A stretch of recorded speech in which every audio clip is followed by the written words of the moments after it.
UFC 316 is not unlike UFC Vegas 107, where we had a couple of switcherinos, couple of new matchups, and some brand new fights. This is a brand new fight. Neither one of these guys was already on this card. They were added, a late addition. That's because Marquel Mederos was supposed to fight last week at UFC Vegas 107, but he got sick. He was ill. He was too sick to eat, too sick to cut weight, and he couldn't fight. So they moved him to this week. And they brought up a brand new UFC debut in Mark Choinski. So we have Marquel Mederos, 10-1 in his career, 5-0 in his last 5, on an 8-fight win streak, taking on Mark Choinski, undefeated in his career, making a short-notice UFC debut. Marquel Mederos, we just broke him down last week, and it's the exact same breakdown. He's a good striker. He puts combinations together pretty well. He does throw up some decent volume. He is very comfortable in fights. He flows really well. His takedowns, he's got slick offense, slick defense, good submission defense. He doesn't really have a lot of offensive submissions, but submitting him is not the easiest task in the world. He's coming off that close win over Austin Hubbard, where the striking actually looked pretty good, and the striking defense was solid, where he was moving when he needed to move. He wasn't getting hit very often, but he did slow down as that fight went on. Do that again. This? Well, you like went his striking defense. This is okay. I'll get after it live. Back up and show Crazy Cav. No. Back up and show Crazy Cav what would happen if he pressed you again. We just need the size of my hand next to any other object. And then if he takes a picture of a can next to his head, we'll see that this is Look at these fucking bad boys, man. This is a real deal here. Now you get it. Now you're going to understand when I'm in Atlanta, how it happened. Wait, where's my fucking Coke? I don't have those Coke cans. The mini Cokes. That's an all-time podcast moment for me, when you had that mini Coke of just pretending it was a full-size Coke. Listen, he's taking on Mark Choinski. Mark Choinski's not a name you've heard of because he's a regional guy and he's getting the call up. He is a high school wrestler who did really well and then transitioned to college wrestling and then now MMA. What makes it interesting is that even though he has all-American credentials in wrestling, and even though he was a very accomplished wrestler for the majority of his life, he doesn't fight like a wrestler. He's at that Rufus fight camp, and he fights like a Rufus fight sport guy. He looks like a Pettis. He literally will put his hands on the mat to try to kick your head. He is primarily a striker, and if he needs to wrestle, he can, but it is not his go-to. You would not watch any of his fights and assume he was a wrestler. You wouldn't even know he was a wrestler because he's so comfortable striking. That's stupid. That's not stupid. I watched the tape. He's not diving at legs. He's coming out. He's striking first. That's pretty stupid. Okay. Seemingly pretty good prospect. 8-0 in his career, coming out of a great camp, stepping up on short notice here. What is weird is Marquel Mederos was too sick for last week. And I can understand being too sick to cut weight and weigh in and actually get into a fight, but have it be a short-term thing, right? A stomach bug, and Joe Pyfer shit his pants. We'll talk about that a little later. I understand that. Shit. But we're 1 week removed. 1 week removed. And even if this was a 24-hour bug, it still takes you a few days to recover. And if this is the case, he is immediately on an airplane, flying to New Jersey, trying to eat because he hadn't eaten for a while, then also trying to cut the weight and get his body right and do all the things.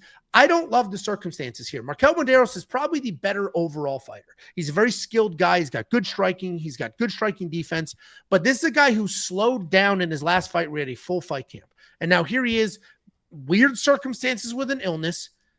I trust Mark Choinski. I'm going to go out on a limb here, and I'm picking Mark Choinski to win this fight. I don't love the circumstances with the Mederos situation. If that dude did not have the health issue and he was here and he wasn't sick and all that other crap, very different breakdown. But I am putting a lot of credence into that. It's not like he stayed in Vegas, and this is in Vegas. He had to fly from Vegas to Jersey. 4-hour flight, ladies and gentlemen. Holy shit. 2 time zones. 4 hours, 2 time zones. This guy had to get on a plane and fly 4 hours to New Jersey. Holy shit. I didn't even think about that. Are you kidding me? A 4-hour flight? How is he ever going to recover? It's not too late to change your pick. How is he ever going to recover? Oh, my God. Is it my turn to go? So you're picking Mark and that fucking fancy goatee? Low confidence. That Rob Dibble goatee? Funny? This is the glow up of the century. Go look at his Tapology picture, and like it's not the same fucking guy. Sorry, wasn't it Rob Dibble that had the big goatee like that? Remember? How Rob about Dibble? Let me look it up. the best show of all time that nobody talks about to this day? Like it literally has The like baseball disappeared. player, Rob Dibble? Yeah, it literally has disappeared from existence and nobody ever talks about it. But the best damn sports show, period, was the cutting that was edge. a good show. Yeah. It was the cutting edge of all shows. It basically was like everything that everything has turned into, they did it first. Like Wasn't that just sitting Sally? around. Sally was in Yeah, that? just sitting around with Pete fucking what the fuck is his name? The quarterback, thick white dude. the Yeah, former thick quarterback. white dude. I mean, that was the best show of all time. It literally was just a sit around and just trash each other and have fun. And it was the best show. But I think he had one of those goatees like that. They did a lot of UFC stuff back in the day because they were sort of the black eye of sports stuff, and UFC wasn't quite popular yet, so they would cover some UFC back in the day. So I did watch a lot of that. Anyway, yeah, Markel's going to be fine. I talked to somebody that's pretty close to Markel and said that, yeah, it was just a little stomach bug. He's good to go. Angelo thinks, oh, goddamn 4-hour flight fucking, oh my God, how is he ever going to recover from that? Have you ever had diarrhea on a flight? It's not great. Someone just the wife and the kids just got back from a nice walk. I need to get not clear windows here is what needs to happen. But yeah, that's my front door. You And can they frost them. You just put something on to frost them or something, and then you could have more privacy from, because this is your only computer. Yeah, when the OnlyFans money. Yeah, I got you, dog. And also you said he had a full camp and he slowed down against Austin 105.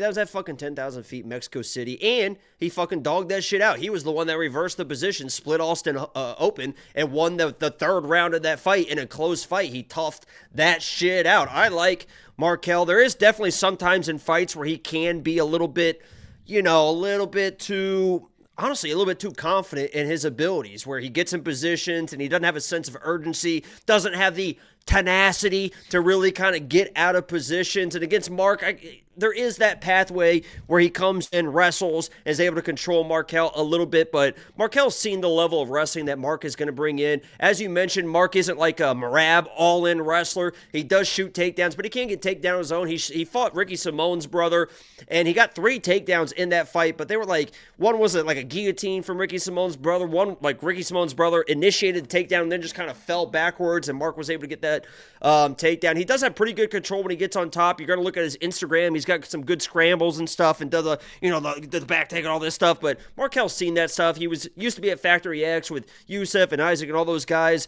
All those guys out there know how to wrestle. Now he's down in Arizona or whatever. Markel's the better striker. Should be able to handle himself in the wrestling as well. Maybe even mixing his own takedowns. I just don't think that Mark is at this point in his career. Obviously, he's still kind of developing as a fighter, but at this point, I just don't see him as a UFC level guy. And Markel is really fucking talented. He's really fucking good, and this could be an opportunity for Markel to finally find a finish that's kind of been eluding him, because he sits on some shots sometimes, has some nice combinations, switching stances. I think the switching of stances that I talked about last week will give Mark some issues if he's looking for those entries. I just don't think Mark has fought a guy quite on the Markel's level. I like Markel, and I think he's going to get it done, maybe even inside the distance. Yeah, so a couple things. One, I'm realizing now I only updated the first graphic and not the second. See, there's no odds here, and there are odds here. That is what it is. That's going to be like that the rest of the show, but you're fine. You'll get the odds on the first slide. Second thing, I agree with almost everything you said. I'm putting a lot of emphasis on that illness. A lot. I picked, but I literally talked to somebody that knows him that said it was not that big a deal. It was enough to. He felt weird on fight week. He wasn't able to really cut the weight very well, so he just pulled out of it. You told me that like today. I was well down this path already, and I'm going to stick on this path. 2 days ago. So I picked Marquel Mederos last week as an underdog, just to show you how much I do think he's a very good fighter. I did today place a bet on Mark Choinski win inside the distance decision, no action. I do think he's tough. I do think he's durable. I do think if Marquel does start to land clean, then Mark can lean on that Division III All-American wrestling. 10 a.m. yesterday. Okay. You only told me about it today. 10 a.m. yesterday, today. It's my birthday. Yeah, and then week. you still place the bet. That's a bad bet. Inside the distance decision, no action. I don't see bad Markel's not getting the finish, dude. He's not. Dude, Marquel fucking hits hard. Where's it been? He's got plenty of finishes. He just didn't get any lately. We don't have any DraftKings fantasy pricing because this fight is a newer addition to the card. But once we do, it will be fully loaded into the DraftKings Optimizer. It'll be fully loaded into the fight simulator, and you'll have full access to every single pick, bet, and tool that we offer. Not only for this card, but the 2 fight nights that are not in the Apex and UFC 317 right after the jump. Just go to WeWantPicks.com, click Become a Member. It's freaking $10. Support your boys and unlock the greatest service this space has to offer. WeWantPicks.com. We have a happy birthday super chat from Reese Keaton. Thank you. Are those cats? Squirrels? Yeah, what is this animal? Pussy. Is that what that is? Meow. Is that a cat? And that's Reese Keaton. No, you're not a Reese's Pieces guy, are you? Because that ain't it. I don't know why anybody would eat Reese's Pieces when you can just eat Reese's. They're Puffs. Reese's Pieces. They're not Reese's. They're Reese's. It's Reese's. Pieces, not pieces. Pieces. It's Reese's. Right, it Pieces. Racist.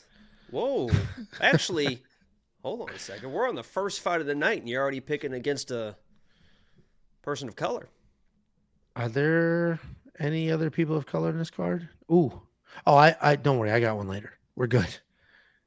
Even slate.